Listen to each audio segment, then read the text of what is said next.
SBI देश का सबसे बड़ा पब्लिक सेक्टर बैंक है। क्या अदानी ग्रुप को बचाने के लिए एलआईसी और एसबीआई को ऑर्डर दिया गया? एलआईसी ने खतरों से भरे अदानी ग्रुप को इतना बड़ा एलोकेशन क्यों किया?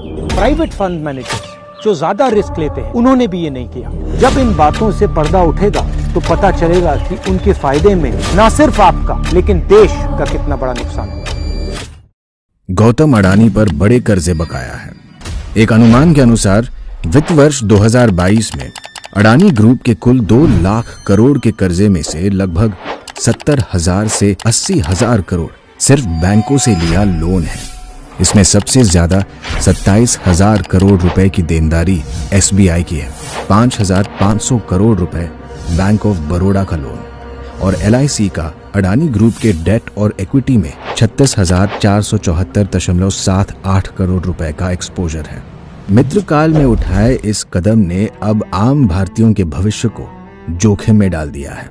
एसबीआई देश का सबसे बड़ा पब्लिक सेक्टर बैंक है जिसमें आपकी मेहनत की कमाई और आपके परिवार और आपके बच्चों के भविष्य के लिए जमा की हुई सेविंग्स रखी हुई है। अब सवाल ये उठता है कि इन बैंकों में रखे हुए पैसे जो आपके पैसे हैं उनको खतरे में कौन डाल रहा है? अदानी ग्रुप को सहायता देने के लिए और नुकसान से बचाने के लिए एलआईसी और एसबीआई से जबरदस्ती इन्वेस्ट करवाया जा रहा है। आप जो दिन रात एक करके अपना घर परिवार चलाते हो, जो ईमानदारी और मेहनत करके कमाते हो, आप जो एलआईसी और एसबीआई में अपना पैसा रखते हो, क्या आप अपने बच्चों के भविष्य को खतरे में डालना चाहते हैं? नहीं ना?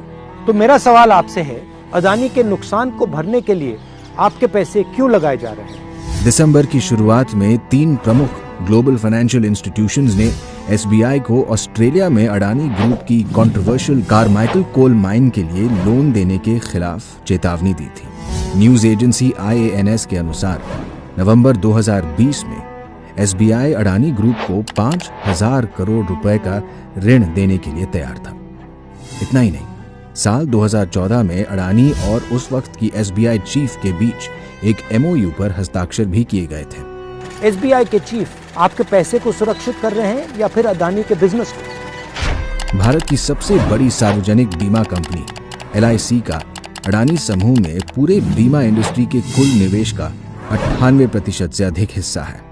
एलआईसी ने खतरों से भरे अदानी ग्रुप को इतना बड़ा एलोकेशन क्यों किया? प्राइवेट फंड मैनेजर्स जो ज्यादा रिस्क लेते हैं उन्होंने भी ये नहीं किया।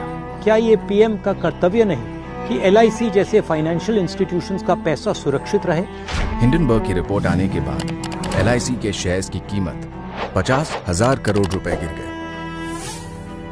क्या पीएम 24 जनवरी 2023 के बाद अदानी में निवेश से एलआईसी को हुए असली नुकसान की सच्चाई बताएंगे?